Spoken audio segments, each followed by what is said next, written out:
What if the next decisive shift in the Russia-Ukraine war isn't about headlines but hard battlefield math? As fighting intensifies across key sectors, new territorial data, force movements, and strategic signaling from Moscow and Kyiv suggest the conflict may be entering another critical phase. This isn't speculation, it's a measured look at verified developments shaping the front lines.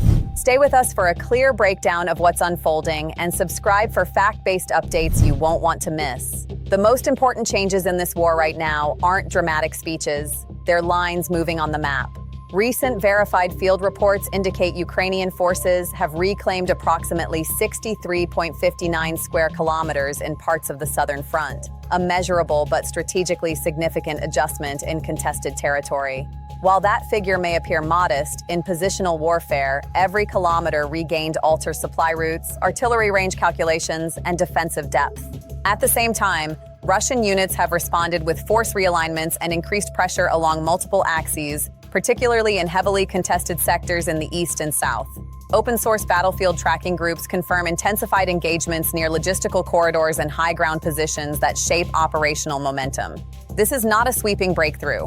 It is incremental warfare, attritional, calculated, and deeply consequential. Each advance forces countermaneuvers. Each countermaneuver reshapes the next week of fighting. The pattern is clear. Both sides are probing for vulnerabilities while conserving critical resources. The takeaway is straightforward. The front is dynamic, not frozen, and even limited territorial adjustments are carrying outsized strategic weight in the broader Russia-Ukraine conflict. If territory is shifting, Moscow's response is anything but passive. In recent days, Russian forces have intensified coordinated strikes and repositioned units across key sectors, signaling what analysts describe as a controlled operational recalibration rather than a rushed reaction. According to open-source battlefield assessments and satellite imagery reviews, force density has increased along portions of the southern axis, particularly in areas tied to supply corridors and layered defensive belts. Reports also point to the expanded deployment of heavy thermobaric systems, including references to the TOS series platforms designed for high-impact area saturation. While official confirmation on specific variants remains limited, Russia has historically fielded systems like the TOS-1A, which has an effective range of approximately 6 kilometers, underscoring the intent to apply concentrated pressure on fortified positions. The pattern is consistent: absorb localized territorial loss, then counter with firepower concentration and logistical reinforcement. This is not escalation for spectacle. It's positional warfare driven by depth, reserves, and industrial output. The broader signal is clear. Moscow is attempting to stabilize vulnerable sectors while testing Ukraine's operational endurance. The tempo is deliberate. The message is strategic. And the battlefield chess match is entering another calculated phase. What if the decisive factor in this phase isn't advanced weaponry, but human capacity? As the war stretches deeper into its third year, the sustainability of manpower and logistics is becoming as critical as any battlefield maneuver. Ukrainian officials have acknowledged ongoing mobilization efforts to stabilize force rotation cycles, while independent estimates suggest hundreds of thousands of personnel have been committed on both sides since 2022. Exact figures vary, but Western intelligence assessments have repeatedly indicated significant cumulative casualties across the conflict, underscoring the scale of attrition. Russia, with a larger population base of roughly 144 million, announced partial mobilization measures in 2022 involving 300,000 reservists. Ukraine, with a pre-war population of approximately 41 million, continues to adapt recruitment and training pipelines to maintain defensive depth and operational flexibility. This is no longer just about who controls a village or a ridgeline. It's about who can sustain force generation, equipment replacement, and industrial output month after month.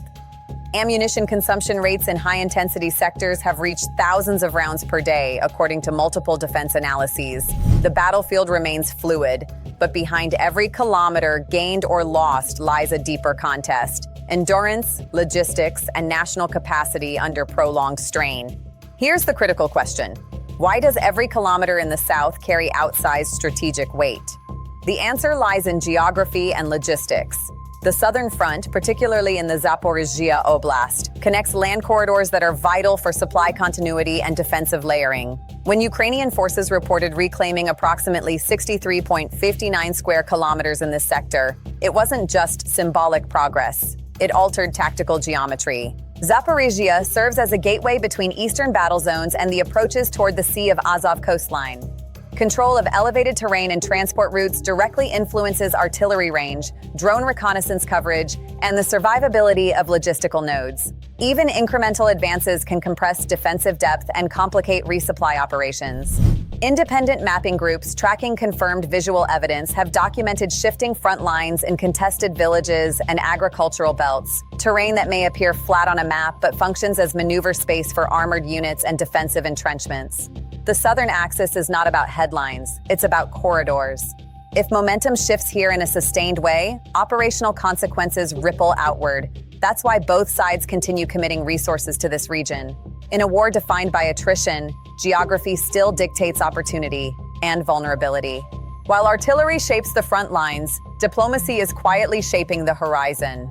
Behind the battlefield movements, renewed discussions tied to Geneva have re-entered the conversation, signaling that parallel channels remain active even as fighting continues. Talks associated with Geneva have historically served as neutral ground for high-level negotiations, and recent diplomatic signaling suggests that back-channel communication has not collapsed. There is no confirmed breakthrough, no signed framework, but the timing is notable.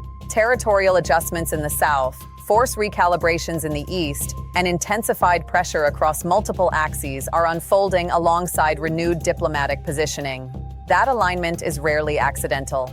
Strategic pauses often occur not when fighting stops, but when leverage is being calculated. Each side seeks to strengthen its bargaining posture before entering any serious negotiation phase. Defense analysts emphasize that battlefield momentum frequently influences diplomatic tone, particularly when external stakeholders are involved. The core reality remains: negotiations, if they advance, will reflect conditions on the ground. Geneva is not a substitute for the front line. It is a reflection of it. And until there is sustained de-escalation, diplomacy will move cautiously, step by calculated step. Here's the larger reality. This conflict is no longer defined by single offensives, but by sustained national capacity. Since February 2022, the war between Russia and Ukraine has evolved into a protracted contest of industrial output, economic resilience, and alliance support. Western governments have collectively committed tens of billions of dollars in security assistance to Kyiv, while Moscow has redirected significant portions of its federal budget toward defense spending, with public data indicating a sharp rise in military allocations over the past 2 years. Sanctions regimes targeting Russian banking, energy exports, and technology imports remain in place. Yet Russia continues energy trade flows with key global partners. Ukraine, meanwhile, relies heavily on external ammunition supply, air defense systems, and financial stabilization packages to maintain operational continuity. This is not a short campaign. It is a strategic endurance test. Ammunition production lines, recruitment pipelines, and fiscal sustainability are shaping the trajectory just as much as maneuver units at the front. The decisive variable may not be a dramatic breakthrough, but which system, political, economic, and military, proves more adaptable over time. The battlefield is active, but the long-term equation extends far beyond it. The battlefield remains fluid, diplomacy remains cautious, and the larger strategic equation is still unfolding. The question now is simple: which side can sustain momentum longer, militarily, economically, and politically?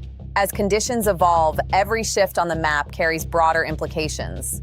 What's your assessment of where this conflict heads next? Share your perspective in the comments, like this video, and subscribe for precise, fact-based updates. Thanks for watching, and we'll see you in the next report.